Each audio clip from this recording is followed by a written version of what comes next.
한국 땅에 예수 그리스도 후기 성도 교회의 복음 씨앗이 뿌려진 지 50년이 지났다. 오늘날 세계인들과 어깨를 나란히 하며 발전해가고 있는 한국. 그 속에 후기 성도들의 발자취와 함께 이 땅에 와서 주의 복음을 전파하기 위해 헌신했던 주의 종들을 함께 기억하며 이 영상 자료를 주님께 바친다.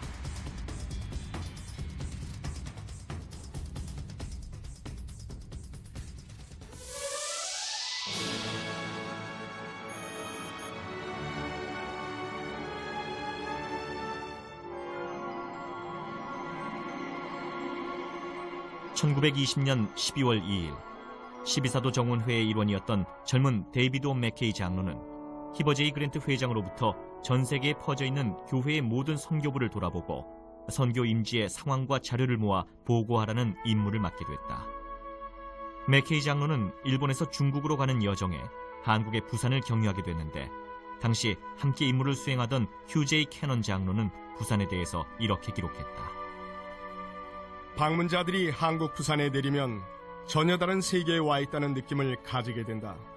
사람들의 행동 방식과 의상, 특히 신기한 여러 모양의 머리 장신구, 그리고 멀리서 보면 색깔과 모양 때문에 마을이 한 무리의 버섯처럼 보이는 가옥 등 모두가 잠시 머물러 사람들과 친해지고 싶은 욕구를 자아낸다.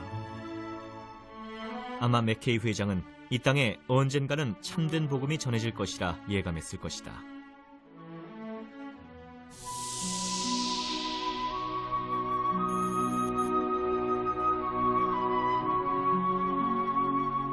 한민족 최초로 후기 성도가 된 사람은 바로 김재한 형제다. 1903년 1월 13일 대한민국 최초의 이민선 갤리코는 고국을 등진 채 보다 나은 삶을 찾아 떠나는 사람들을 태우고 제물포를 떠나 하와이 호놀룰루에 도착했다. 이민 행렬 속에 있었던 김재한 형제는 하와이 사탕수수 농장에서 일하게 됐는데, 그는 1878년 출생에 이승만 대통령과 함께 자랐고 노일 전쟁 당시 군에서 장교로 근무했다. 1904년 이승만 대통령과 함께 하와이에 도착해서 사탕수수 농장에서 작업자들을 관리하는 일을 했으며 하와이 여성을 만나 결혼해 14명의 자녀를 낳아서 키웠고 1927년 9월 20일 교회에 관한 신비로운 꿈을 꾸고서 교회를 찾아 바로 침례를 받고 교회에 속하게 됐다.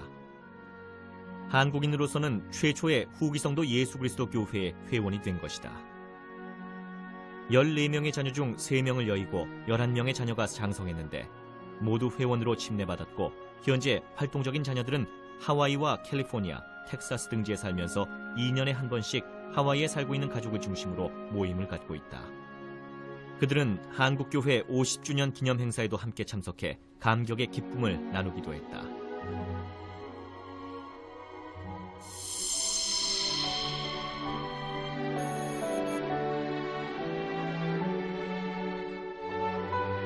(1945년) 우리 민족은 해방의 기쁨을 맞이했다.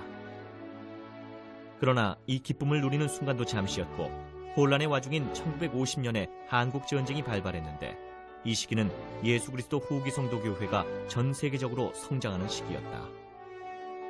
이 당시 전체 교회 회원 수는 100만 명이 넘었으며 교회 발전의 상당 부분이 미국 이외의 지역에서 이루어졌다. 1946년 10월 22일 한국 땅에서도 최초의 후기 성도들의 예배 모임이 있었는데, 반도 호텔 319호실에서 바커 중령을 중심으로 한 35명의 회원들의 예배였다. 종종 이 모임에는 한국인들이 초대됐으며 바커 중령의 후임으로는 해리스 형제가 지도자가 돼 귀국할 때까지 봉사했는데, 이미 그들의 마음속에는 선교사 정신이 함께하고 있었다.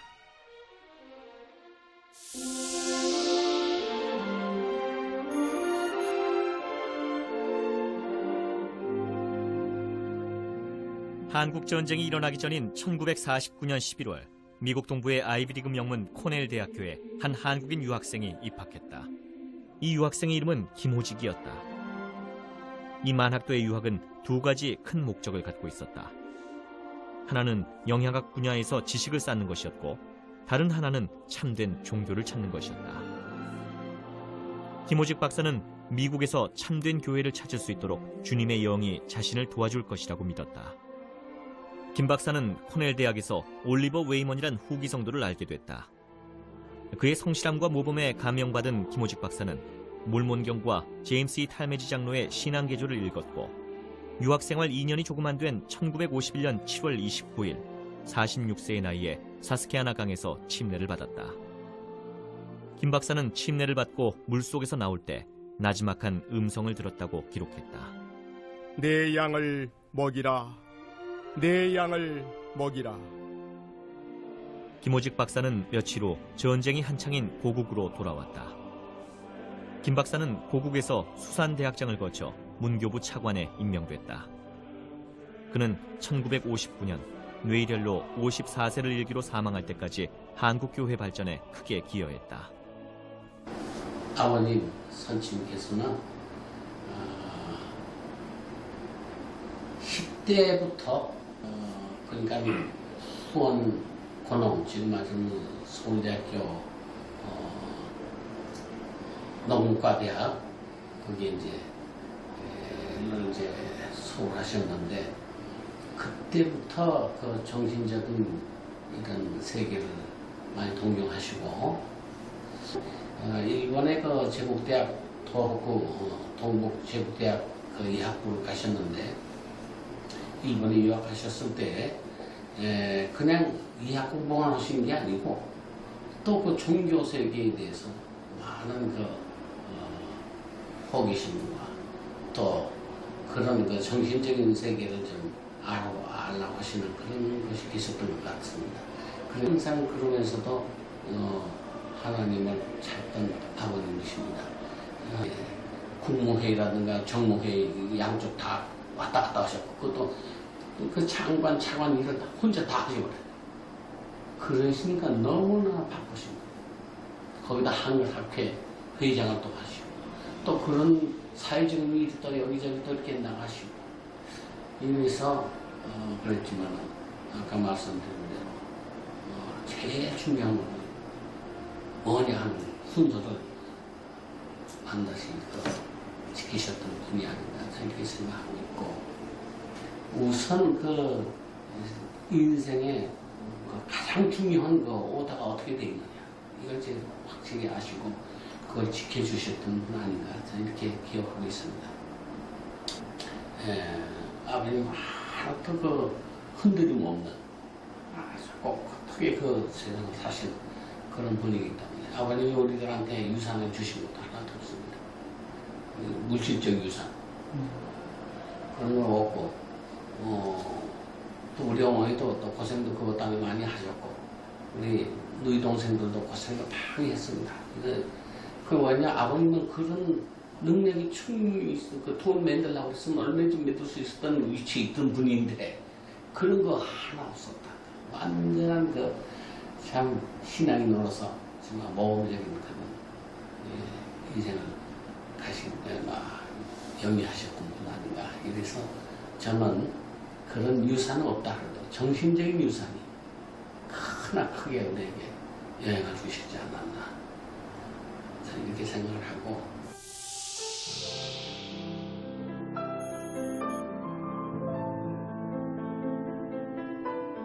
한국 전쟁으로 인해 후기 성도들이 군에 징집되기 시작하자 교회 지도자들은 군인 프로그램을 활성화했다. 1950년 8월에 지역 지도자들은 군복무 중인 젊은 남녀들과 정기적인 접촉은 물론 군인 주소록을 만드는 등 군인들을 위한 종교 활동을 장려하고 특별 지부를 조직해 군인 대회를 가졌다. 교회 지도자들은 후기 성도 군인들의 영성을 유지하기 위해서 온갖 노력을 기울였는데 당시 교회 축복사였던 엘드리드 G. 스미스 장로는 한 연차 대회를 통해 이렇게 말씀했다. 몰몬경을 읽은 후에 만일 유엔군에 참여한 병사의 10%가 의로운 생활을 한다면 이 한국전쟁이 얼마나 오래 갈 것인가를 자문해 보십시오. 그 다음에는 10%가 복음에 따라 생활하는 후기 성도라면 모든 군인의 약 50%가 의로운 생활을 한다면 하나님의 권세가 사람들의 마음을 움직이고 평화가 세상에 찾아올 것입니다. 그 외에 달리 진정한 평화를 가질 수 있는 길을 저는 알지 못합니다. 또 한 병사는 이렇게 회고했다. 우리는 1951년 10월 초에 한국 부산에 도착하여 얼마 후 배를 타고 한국 서해안으로 가서 인천에 상륙했다. 그곳에서 수공리라고 불리는 곳까지 갔다. 한때 도시가 있었지만 남아있는 것은 건물과 가옥의 기초들 뿐이었다. 부대에는 약 90%가 후기 성도였으며 우리는 조그만 예배당을 짓기로 결정했다. 스테이크 회장에게 예배당을 짓게 해달라고 요청을 하여 허락을 받았다. 건물 잔해에서 모은 자재로 예배당을 지었다. 헌납식을 갖고 내가 헌납 기도를 드리는 영광을 얻었다. 이 예배당이 한국에서 지어진 최초의 예배당이 아닐까 생각된다.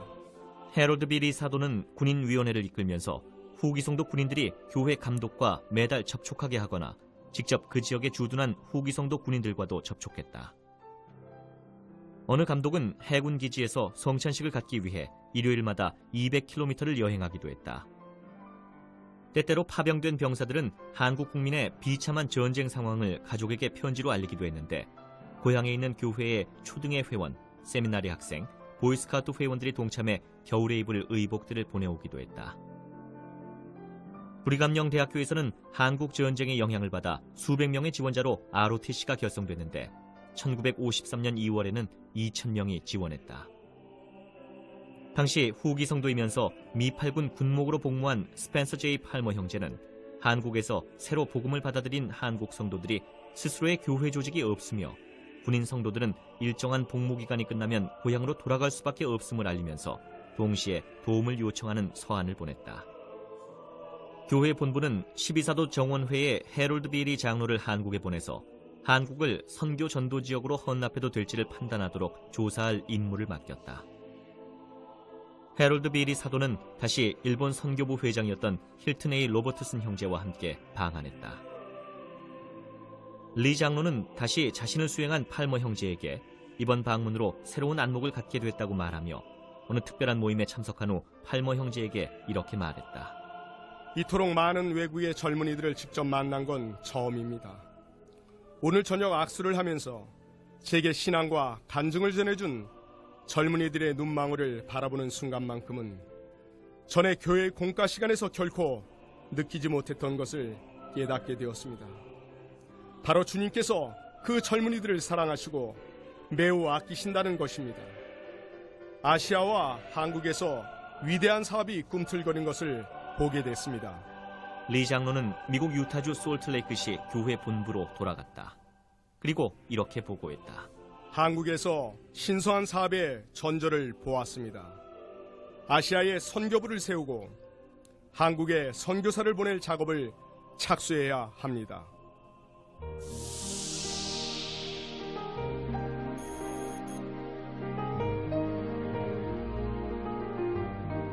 마침내 1955년 8월 2일 서울이 내려다보이는 언덕 위에서 12사도 정원회의 조셉 필딩 스미스 회장이 한국 땅을 복음 전도 지역으로 헌납했다. 한국 지역 헌납에 관해 그 당시 조셉 필딩 스미스 회장의 방안을 주선했던 슬로보 회장은 이렇게 이야기하고 있다. 스미스 회장님은 한국에 가고 싶으시다고 말씀하셨습니다. 군인 회원 그룹들이 그곳에 있었습니다. 교회의 그룹들이 조직되어 있었습니다. 저희는 복음 전파를 위해 한국 땅을 헌납하기 위해 도착했습니다. 그 당시 즉 1955년 8월에는 민간인들이 한국으로 여행할 수가 없었으며 그래서 민간인이 한국에 가는 것은 불가능했습니다. 저는 스미스 회장님에게 그 사실을 알렸는데 스미스 회장님께서는 한국에 갈 수 있도록 해달라고 하셨습니다. 그분의 지시를 따르기 위해 노력했고 마침내 스미스 회장님은 미군에서 명예준장 계급을 받으셨으며 그에 따른 편의시설도 받으셨습니다. 로빈슨, 그랜트 히드먼, 이튼 그리고 제가 함께 동행하여 한국을 방문하도록 허가를 받았습니다. 스미스 자매님도 가고 싶어 하셨지만 그렇게 할 수는 없었습니다. 대신 자매님께서는 자신의 노래를 녹음하셨는데 여러분도 자매님께서 노래로 유명하셨다는 것을 기억할 것입니다. 저희 넷은 녹음된 노래를 가지고 군용기를 타고 서울로 갔습니다. 준장 계급의 스미스 회장님은 서울 교회의 집에 머물게 되셨고 지프와 운전수, 경비행기 그리고 장군 계급에 따른 편의시설들을 부여받으셨습니다.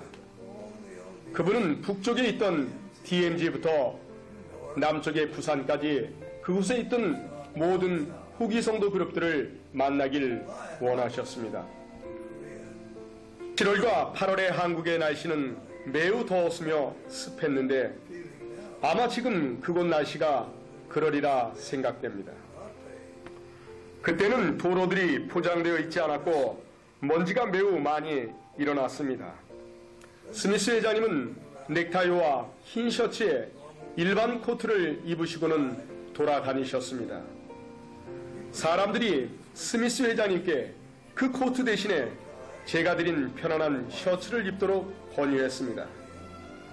로빈슨 회장님과 저희들은 군부대, 즉 모든 베이스의 모든 그룹들을 방문했으며 오직 한 가지에 초점을 맞춰 영감에 찬 말씀을 전했습니다. 바로 경전이었습니다. 간악함은 결코 행복이 아니었느니라. 저는 스미스 회장님께서 군인 회원 그룹들에게 하신 말씀 중에서 여러 번 들었던 그 경전의 구절을 결코 잊을 수 없었습니다. 간악함은 결코 행복이 아니었느니라. 스미스 자매님의 녹음된 노래를 기계를 통해 틀어서 베이슨의 모든 곳에 들려주었습니다. 베이슨의 모든 사람들에게 노래를 한 것입니다. 저는 도중에 본부 밑에서 북한을 바라보시던 스미스 회장님의 모습이 보이는 사진을 찍었습니다. 또한 김호직 박사님과 그 자매님, 그리고 나중에 말씀드릴 한국당 헌납 관련 사진들도 찍었습니다. 이 비디오에 그 사진들이 있을 것이라고 생각됩니다. 스미스 회장님이 계속해서 방문하시던 1955년 8월 2일 저희들은 서울 교회에 있던 그분의 집에 함께 있었고 스미스 회장님께서는 복음 전파를 위한 한국당 헌납을 그날 하고 싶으시다고 하셨습니다. 그것은 스미스 회장님이 머무시던 서울 교회에 위치한 집 근처였고 지금은 서울의 중심지로 변했습니다.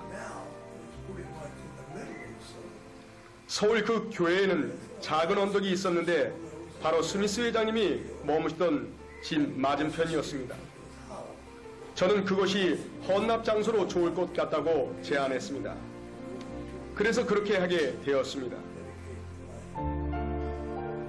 언덕 위에 헌납 장소에 이르렀고 스미스 회장님께서 헌납 기도를 드렸습니다. 안타깝게도 헌납 기도는 녹음하지 못했습니다.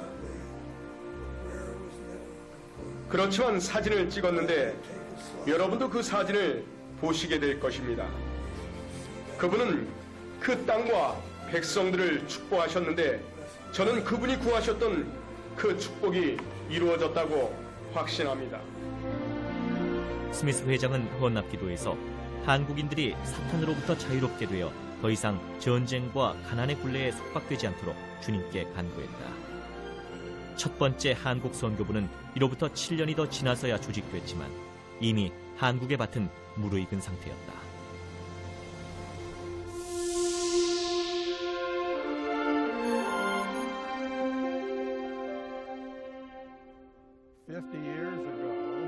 오 50년 전에 프란시스와 저는 하와이 오아후 섬의 카알로아에 있는 저희 집에 살고 있었습니다.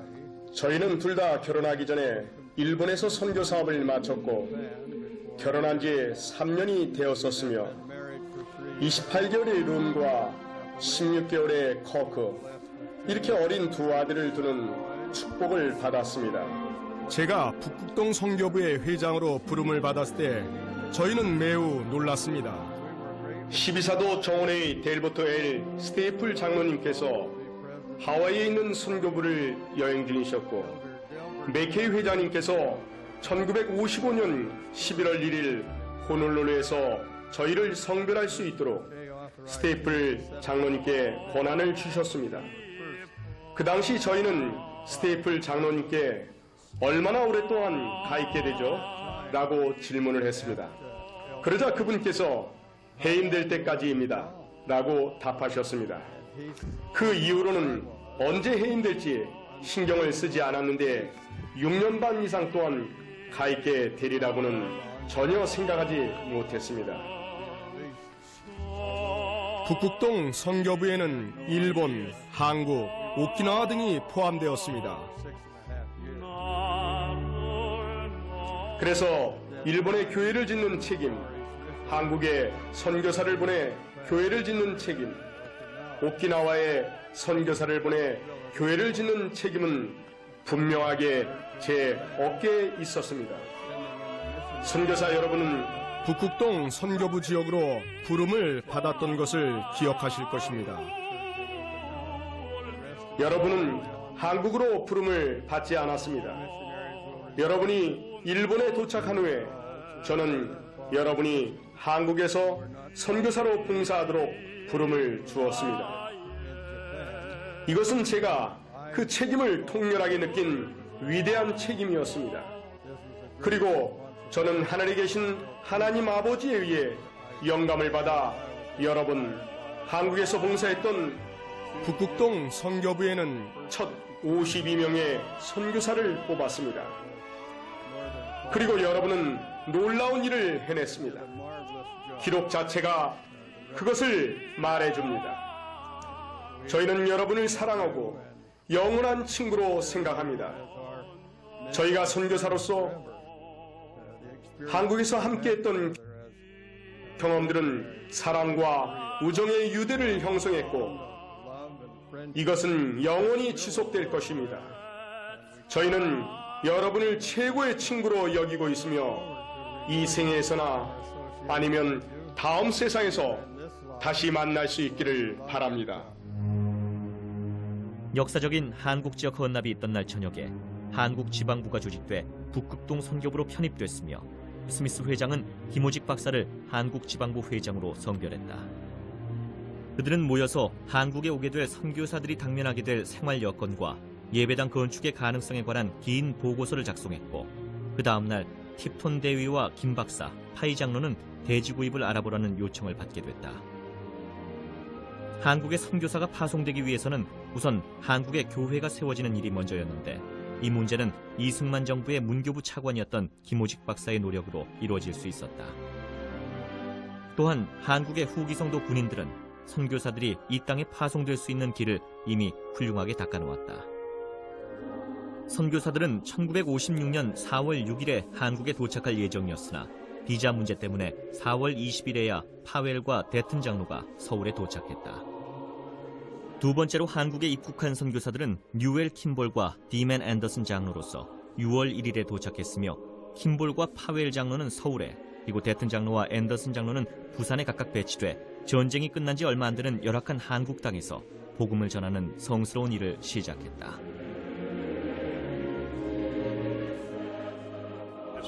저는 1956년에 한국을 떠난 후로 이번이 한국에 처음으로 돌아온 것입니다. 제가 여기 있는 동안 정말 주님의 기적을 목격했습니다. 그분의 손길이 이 한국에 닿아서 이 나라와 또한 이 백성들의 마음에 닿으셨습니다. 제가 한국에 옛날에 처음 왔을 때 그때 김오직 형제님과 그다음에 홍병수 형제님과 몇 분이 저를 만나 주셨고 육군 집차로 저를 태우고 가셨습니다. 그때 집차와 육군 트럭 말고는 차량이란 걸 본 적이 없었습니다. 그때는 세단 차도 없었고 고속도로도 없었고 고층 건물도 없었고 호텔이란 것도 없었습니다. 그야말로 황폐한 그런 나라였습니다. 저는 종종 제가 한국에서 첫 번째 선교사라고 이야기를 듣지만은 사실은 그렇지는 않습니다. 그때 처음에 한국에서 선교사를 한 사람은 저 M16 소총을 들고 헬멧을 쓴 군인들이었습니다. 저희들은 1956년에 김호직 박사님과 함께 64명의 군인 성도들과 함께 만났습니다. 그때 64명의 성도들이 있었습니다. 그리고 많은 아주 충실한 마릴 성도 군인들이 있었습니다. 소총만 들고 있었던 것이 아니고 그들과 함께 몰몬경도 같이 갖고 있었습니다. 그때 그 군인 형제님들이 이 성도들에게 잘 가르쳐주고 길을 닦아주어서 저와 제 동반자 선교사가 한국에서 선교사를 하도록 길을 닦아준 것에 대해서 늘 감사합니다. 상황은 대단히 가혹했습니다. 그때는 전기도 없었고 온수 이런 목욕 시설도 없었습니다. 먹는 음식과 마시는 물에 대해서 아주 조심을 해야 했습니다. 그때 우리는 인쇄된 자료도 없었고 몰몬교 번역된 것도 없었고 저 인쇄 장비 복사기도 없었기 때문에 그야말로 영에 의해서 가르칠 수밖에 없었습니다. 그래서 저는 한국이 이렇게 될 거라고는 정말 꿈도 못 꾸고 상상도 못했고 이제 와서 보니까 상상도 못했던 일이 벌어지고 있습니다. 저는 하나님께서 살아계신 것을 압니다. 저는 예수님께서 살아계신 것을 압니다. 그분은 우리의 형님이십니다. 그리고 그분은 여러분 한 분 한 분을 그분의 형제와 자매로서 사랑하십니다. 흰클립 회장님은 하나님의 진실된 선지자이십니다. 이 사업은 저희 사업도 흰클립 회장님의 사업도 아니고 우리는 주님의 사업에 종사하고 있습니다. 제가 이것을 예수 그리스도 이름으로 말씀드립니다. 아멘.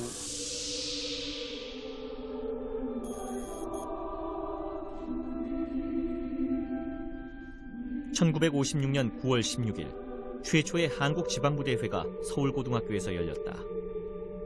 신권 모임에는 30명이 참석했는데 15명이 신권 소유자였으며 일반 총회에는 약 100명이 참석한 가운데 김호직 지방부 회장의 사회로 영감에 찬 모임을 가졌다. 오후에는 후기성도 군인지방부대회가 미팔군 예배당에서 있었으며 한국의 성도와 후기성도 미군들이 합동으로 노변의 밤 모임을 가졌다. 카목 장로는 이 모임을 이렇게 회고했다. 이 모임은 한국지방부대의 마지막 순서였다. 15명의 후기 성도군인과 45명의 한국 성도와 부도자가 참석하여 요한복음에 관한 성경 퀴즈, 킴볼 장로의 특별 음악, 더비 소령과 앤드루스 회장의 깜짝 이중창이 있었다. 호수범 형제와 카 장로가 참석자들에게 도너츠와 코코아차를 다가로 제공했으며 이날 모임은 홍병식 형제가 사회를 보았다.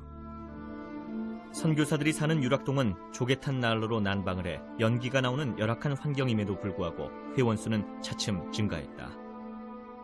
이런 가운데 김호직 박사와 앤드러스 선교부 회장은 한국에서 교회의 법적인 지위를 확보하기 위해 재단을 설립하려는 다각적인 노력을 기울였는데 마침내 이 일이 결실을 맺게 돼 온 성도들이 기뻐했다. 유감스럽게도 1959년 8월 28일 교회에 초석을 놓았던 김호직 박사가 회의 도중 뇌일혈로 쓰러져 8월 31일 서거했다. 장례는 사회장으로 치러졌으며 한국 후기 성도들은 마치 아버지를 여인 듯한 슬픔을 맛보았고 사회 각계에서 김호직 박사의 서거를 애도하는 물결이 이어졌다. 김 박사 서거 후 1959년 9월 6일에 한국지방부가 새로이 조직됐고 엘 에드워드 브라운 장로가 한국지방부 회장으로 부름받았다. 1960년에 접어들면서 한국과 깊은 인연을 맺게 된 분이 바로 고든비 힌클리 장로다. 오랜 세월 동안 한국을 방문하면서 더할 수 없는 애정으로 변함없이 한국 국민에게 사랑과 관심을 보여주고 있는 지도자다.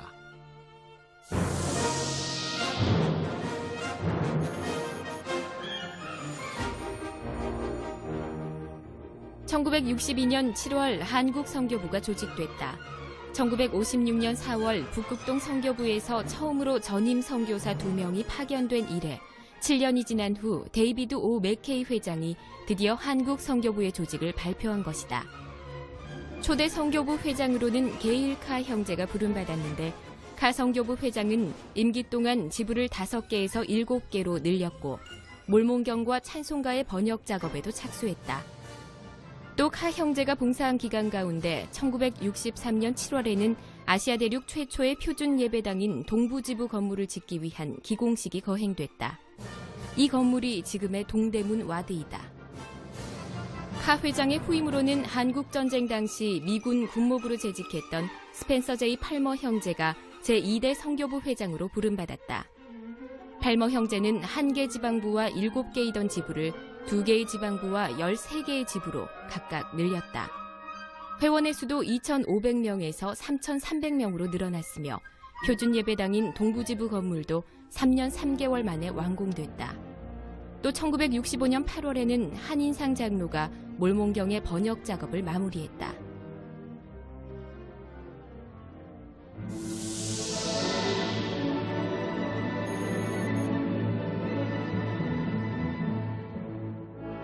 스펜서 J. 팔머 회장 이후 로버트 H. 슬로버 회장과 L. 에드워드 브라운 회장이 차례로 봉사했다. 슬로버 회장은 당시 서울과 부산 두 곳에 있던 지방부를 하나 더 늘렸고, 브라운 회장 때에는 이를 바탕으로 1973년 3월 한국 최초의 서울 스테이크가 조직됐다. 1971년 선교부 회장으로 제가 가족과 함께 다시 한국에 왔을 때 지역 대표라 불리는 교회에서 새로운 직분 몇 개가 있었습니다. 한국과 일본의 경우 2명의 이전 선교부 회장들이 지역 대표라는 부름을 받았습니다. 제가 앞에서 언급해드린 폴 앤드루스 형제님과 저보다 앞서 선교하셨던 로버트 슬로버 형제님이 그분들입니다. 슬로버 회장님의 주 임무는 종교 분야의 감독자로 성도들을 온전케 하고 죽은 자를 구속하는 등의 관련 일을 하셨습니다. 앤드루스 회장님의 책임은 선교 사업이었습니다. 슬로버 형제님은 1907년 한국에 들어오셨고 저는 그분이 제게 준 과제를 결코 잊지 못할 것입니다. 저는 그 도전 과제에 대해 다음과 같이 생각했습니다. 오, 슬로버 회장님, 아직 이 문제를 거론해서는 안 되지 않나요? 그분이 말씀하시길 우리는 2년 뒤인 1974년까지 한국의 2군데의 스테이크를 조직해야 하는 목표를 세워야 합니다. 저는 그건 불가능한 일일 거예요 라고 속으로 생각했지만 그분께서는 아무 말도 하지 않았습니다. 그래도 채 1년이 안 되어 당시 12사도 정원회의 회장이셨던 스펜서 W. 킴볼 회장님이 전화를 하신 후 말씀하시길 회장님, 제가 서울에서 첫 번째 스테이크를 조직하라는 임무를 지명합니다. 그것은 제게 너무나도 큰 충격이었습니다. 물론 이 일은 훌륭한 일이라고 생각했습니다. 킴볼 회장님이 한국에 들어오셔서 상상할 수 있듯 스테이크 회장, 고등평의원, 감독단과 같은 전체 스테이크 조직을 세우셨습니다. 얼마나 막대한 임무였는지를 모릅니다. 스테이크 회장의 이호남 형제, 보좌에는 김창선 형제와 최욱한 형제가 각각 임명됐다. 스테이크 조직은 당시 12사도 정원의 회장이었던 스펜서 W. 킴볼 장로가 맡았다. 초대 스테이크 회장으로 봉사했던 이호남 장로는 서울 스테이크 창립 30주년을 기념하는 모임에서 이런 메시지를 보내왔다. 이 메시지는 그분이 돌아가시기 전에 남긴 마지막 육성이었다. 아세아 대륙에 처음으로 서울의 스테이크가 조직되었습니다. 서울 스테이크라는 이름의 아기는 참으로 어려운 가운데서 탄생했습니다.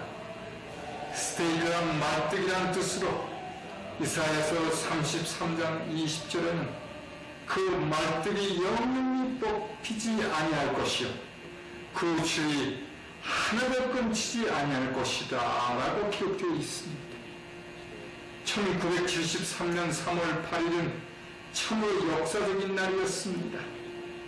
그토록 기다리던 시온의 스테이크가 조직되어 교회의 모든 프로그램을 각 와드와 지부에서 실시하게 되었습니다. 스펜서 W. 킴볼 대관장님께서 친히 조직하시고 부름을 주셨습니다. 저와 함께 헌신적으로 수고하신 신앙의 형제들, 특히 김창성 형제님과 최관 형제님, 그 외 여러 형제자매님들의 열성을 아직도 잊지 못합니다. 킴볼 장로님께서 시온의 서울 스테이크를 조직하신 후 저를 개인 접견하시며 하신 말씀을 아직도 기억합니다. 모든 성도들에게 봉사란 무엇인가를 교육하고 가르치라 하시며 교리와 성약 4편 2절을 인용하셨습니다. 그러므로 너희 하나님의 사업에 종사하는 자들아, 마지막 날에 하나님 앞에 흠없이 설 수 있도록 너희 온 마음과 정성과 생각과 힘을 다하여 하나님을 섬기라. 성도들 각자에게 하나님과의 관계를 강화하도록 가르치라 하시며 개인 경전 공부야말로 간증을 강화하며 개인의 신앙을 튼튼히 하는 방법임을 강조하시며 종교교육원의 중요성도 말씀하셨습니다. 시원의 서울스테이크가 아세아 대륙에 조직된 첫 번째 인도로 앞으로 복음이 온 아세아 대륙에 전도될 수 있도록 중국어를 열심히 공부하라는 격려의 말씀도 하셨습니다. 참으로 주님의 복음은 온 세상을 덮을 것입니다. 그리고 마지막으로 하신 말씀은 성도들에게 끝까지 견디는 성도가 되도록 격려하고 또 격려하라는 말씀이었습니다. 사람을 따르는 성도가 아닌 주님을 따르는 신앙인이 되도록 하라는 말씀이었습니다.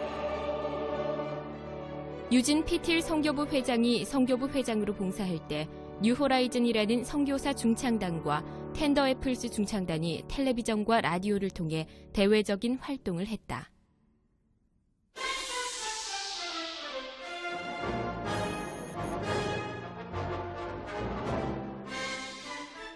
(1975년은) 한국의 성도들에게 의미 있는 해였다. 한국의 선교 사업에 있어서 선교부가 2개로 분리된 해이기도 했지만 최초의 한국대회가 열린 해이기도 했다. 한국대회는 같은 해 8월에 장충체육관에서 12,000여 명의 회원이 모인 가운데 스펜서 W. 킴볼 회장의 감리로 열렸다. 대회 전날에는 문화의 밤 행사도 함께 열렸다. 문화의 밤에는 12,000여 명이 참석한 가운데 한국의 전통무용과 노래, 그리고 전통무예인 태권도 시범 등이 펼쳐졌다.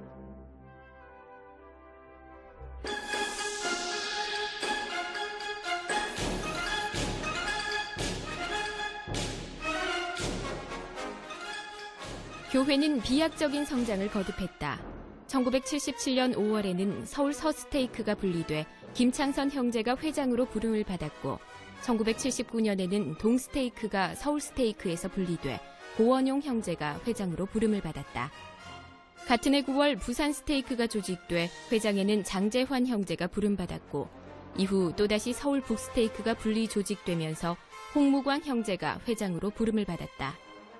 1981년 11월에는 인천스테이크가 조직됐는데 회장으로 허채 형제가 부름받았다. 1978년 11월 12일 기꾸지 장로의 주관으로 이루어진 재헌납 이후 이 땅에서의 하나님의 사업은 눈부신 발전을 거듭하고 있었다. 전국 73곳의 예배당에서 함께 부르는 찬양 소리는 힘차게 사방으로 울려 퍼졌다.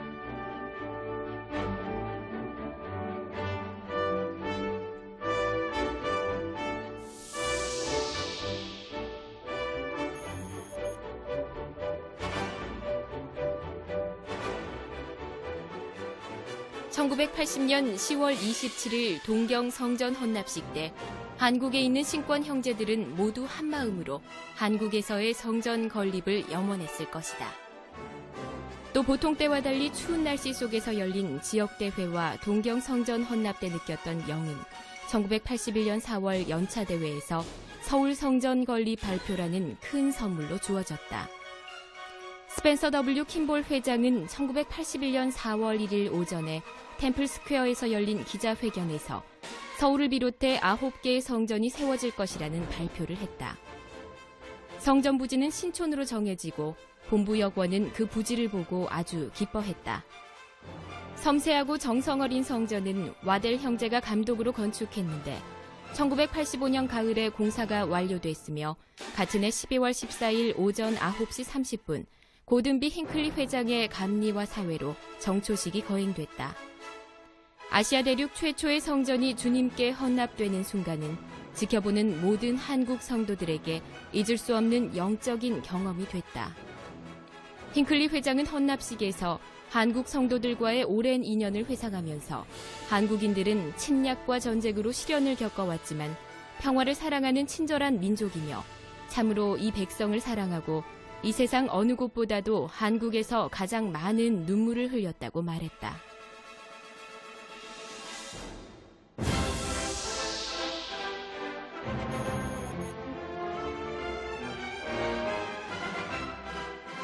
(1991년 5월) 한국 최초의 총관리 여권이 탄생했다.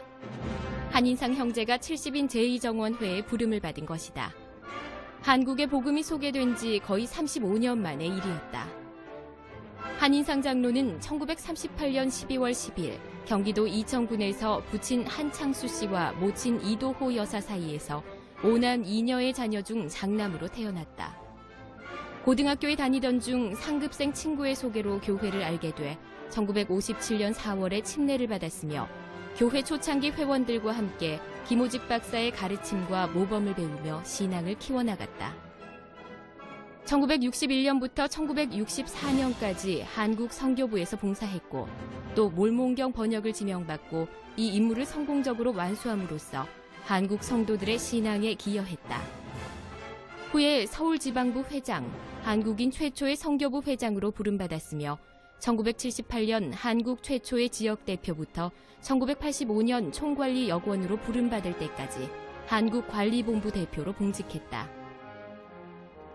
가족으로 부인인 이규인 자매 사이에 3남 2녀를 두었으며 두 아들이 선교사로 봉사했다. 또한 총관리 여권으로 부름받은 직후부터 1995년까지 북아시아 지역 회장단에서 봉사했으며 이후 1996년까지 교회 본부로 이동해 봉사하면서 70인 제2정원회에서 임무를 완수했다. 그 후 그는 1996년부터 2000년까지 서울 성전 회장으로 부름받아 봉사했다.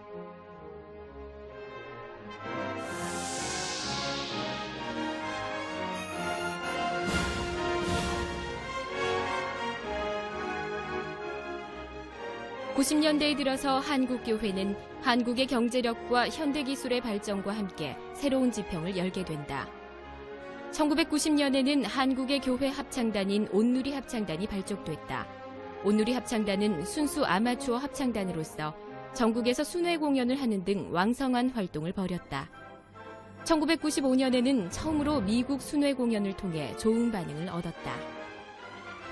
1960년에 헨리 디모일 제2회장으로부터 아시아 지역 감독으로 임무 지명이 된 힝클리 장로는 태평양을 건너는 무수한 여행을 하며 아시아, 그것도 한국과 관계를 맺게 된다.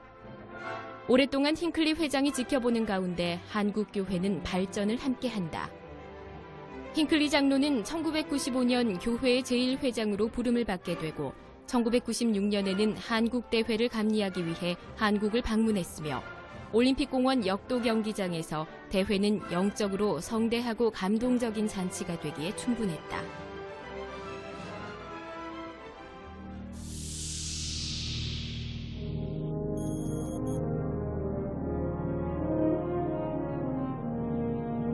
한국에 교회가 들어온 이후 여러 방면에서 교회를 세상에 그리고 사람들에게 알리고자 하는 노력은 계속돼 왔다. 구리검령 대학교 공연단이나 교회 관련 단체가 한국에 와서 공연을 할 때 혹은 교회 본부의 지도자들이 방한할 경우 공보위원회는 이들이 정부나 사회 지도층에 있는 사람들을 만날 기회를 가질 수 있도록 주선해왔다. 1987년 공보활동을 좀 더 체계적이고 조직적으로 추진하려는 취지 아래 한국지역 공보위원회가 조직되고 고은용 형제가 위원장으로서 주축이 돼서 신권 지도자들과 긴밀하게 공보활동을 벌였다. 1996년 힝클리 회장이 방한했을 때도 공보위원회는 기자회견을 주선하기도 했다. 또 언론보도 종합이라는 책자를 발행해서 전국의 교회와 선교부에 배부했으며 2004년에는 또 도움의 손길이라는 프로그램을 도입해서 큰 규모의 사회 봉사활동을 펼쳤다. 주덕영 형제에 이어 이도환 형제가 봉사했고 그 후임으로 구본동 형제가 공보위원으로 봉사했는데 그 기간 중에는 내 양을 먹이라라는 김오직 박사 생애에 관한 책이 출판되기도 했다.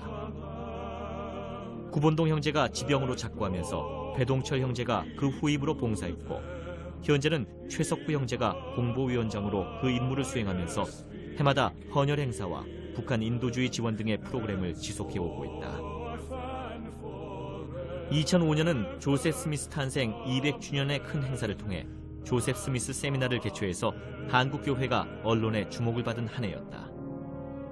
또한 공보선교사인 리처드 A. 판스워스 장로와 레베카 판스워스 자매가 한국공보위원회 소속으로 전임 공보선교 사업을 수행하면서 한국교회 공보활동에 큰 도움을 주기도 했다.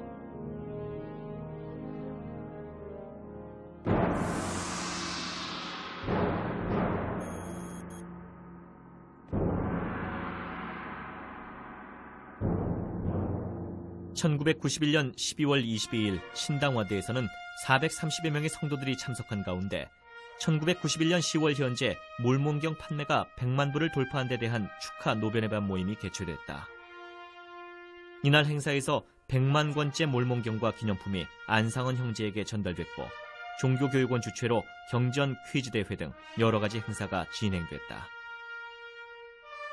1997년 8월 6일부터 9일까지 충북 영동 만이산 관광농원에서는 900여 명의 독신 회원들이 참여한 가운데 개척자 150주년 기념 한국 청년대회가 성대하게 치러졌다.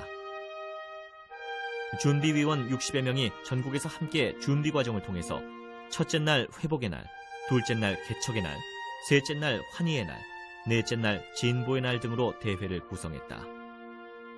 손술의 대대의 입장을 시작으로 교회의 주요한 사건, 교회의 원리와 가르침에 입각해 어떻게 살아갈 것인가 등 진지한 토론과 대화, 그리고 많은 다채로운 활동이 이루어진 뜻깊은 대회였다. 한국 선교사 훈련은 1980년 6월 2명의 선교사인 박병준 장로와 이신영 장로를 교육하는 것으로 시작됐다. 이들의 가르침을 위해 종교교육원의 교사인 이도환 형제가 원장으로 부름받았다. 20여 년 동안 훌륭한 교사들과 여러 선교사 훈련 원장들의 봉사로 많은 훌륭한 선교사들이 배출됐다. 선교사 교육 자료로 써오던 복음 토론책은 2004년 10월부터 나의 복음을 전파하라는 선교사 교재로 바뀌었는데 이 훈련 과정은 단순히 선교사 개인이 선교사 훈련원이나 선교부에서만 적용하기 위해서 배우는 것이 아니라 평생 동안 배우고 영적으로 성장해 나갈 수 있도록 쓰여졌다. 한국교회는 지금까지 약 3천여 명의 선교사를 배출했고 1991년부터는 캐나다와 미국 등 해외로 부름을 받아 나가는 선교사 수가 많아졌다.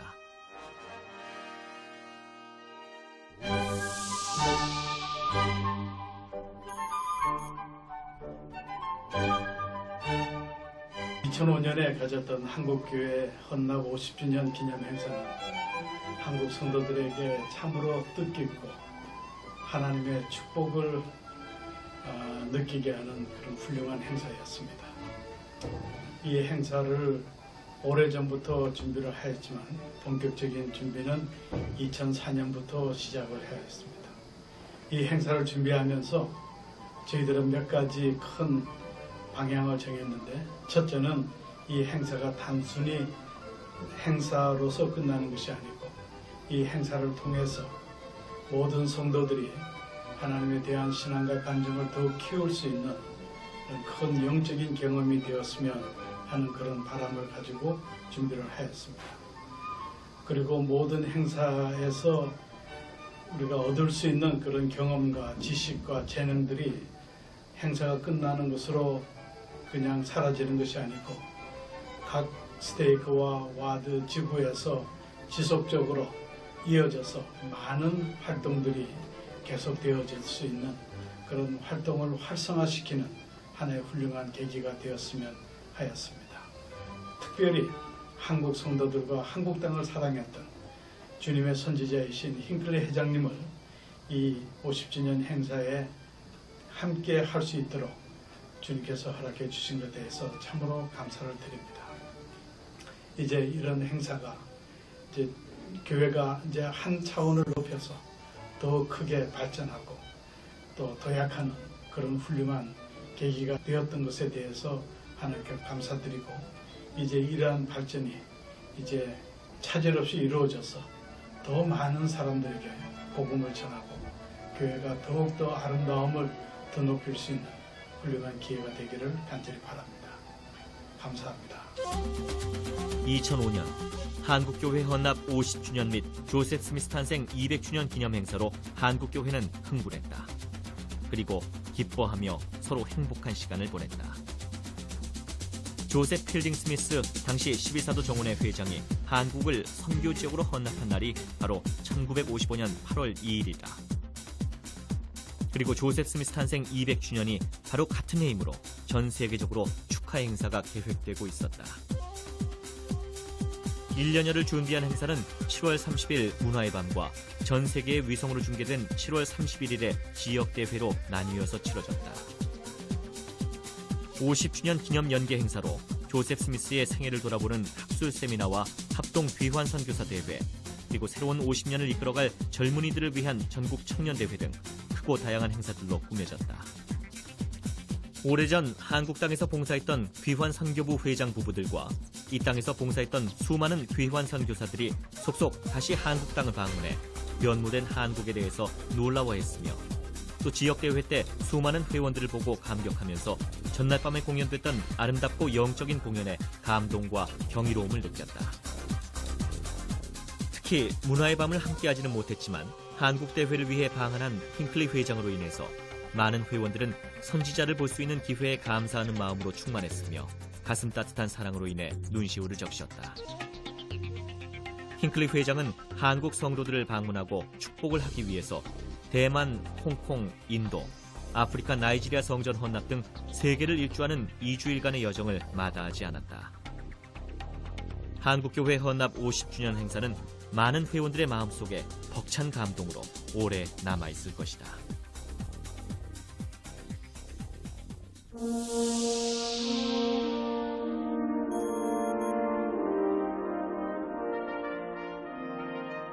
(50주년) 행사와 함께 한글 교회 이름과 교회 용어 그리고 경전이 새로이 번역됐다. 익숙하지 않은 것에 대한 불편함과 어리둥절함으로 인해서 마음에 상처가 된 사람들도 있어서 아쉽지만, 이제 새로운 도약과 발전을 위해서 주님께서 우리에게 주시려는 축복에 한 걸음 더 가까이 모두 함께 나아가야 할 것이다. 2005년 4월 2일에 열린 제175차 연차대회 토요일 오후 모임에서 토마스 에스몬슨 회장이 한국의 고원영 장로를 70인 제2정원의 회원으로 지지를 물었던 순간은 헌납 50주년을 맞는 한국교회를 위한 기쁜 선물이기도 했다. 오랫동안 지역대표와 70인 지역관리여권 및 지역회장단 제2보좌 등으로 봉사하면서 헌신해온 고원영 장로의 부름은 한인상 장로 이후 두 번째로 한국인에게 주어진 것이었다. 이제 약 8만여 명에 가까운 회원 수를 보유한 한국 예수그리스도 후기송도교회는 50년 전에 한국이 헌납될 당시 한국 회원 수가 고작 64명이었음을 생각한다면 비약적인 발전을 해왔다고 아니할 수 없을 것이다. 하지만 아직 한국교회는 더 많이 성장해야 하고 더 많은 사람들이 복음을 접할 수 있어야 한다. 한국의 아름다운 후기 성도들로 인해서 더 번성하고 아름다운 이 땅의 백성들이 되기를, 그리고 영적으로 더 훌륭한 다음 세대들이 한국교회 100주년, 200주년을 주님께 기쁜 마음으로 헌납하는 날들이 오기를 우리는 함께 간구한다.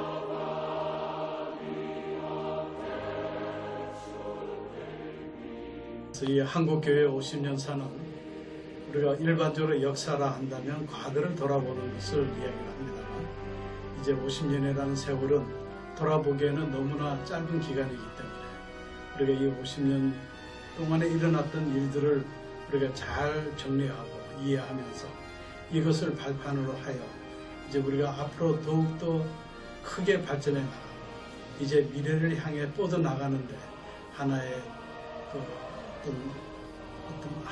하나의 매듭이 되는 그런 기간으로 생각하고 이와 같은 관점에서 이 50년사를 준비를 하였습니다. 이제 우리가 지난 50년 동안에 일어났던 많은 훌륭한 일들을 기억하면서 그 일들을 통해서 주시고자 했던 주님의 가르침과 또 이 일들과 함께 하였던 주님의 섭리를 생각하면서 우리가 미래를 향하여 더욱더 크게 발전하는 한국교회가 되었으면 하는 마음으로 이 50년사를 준비하였습니다.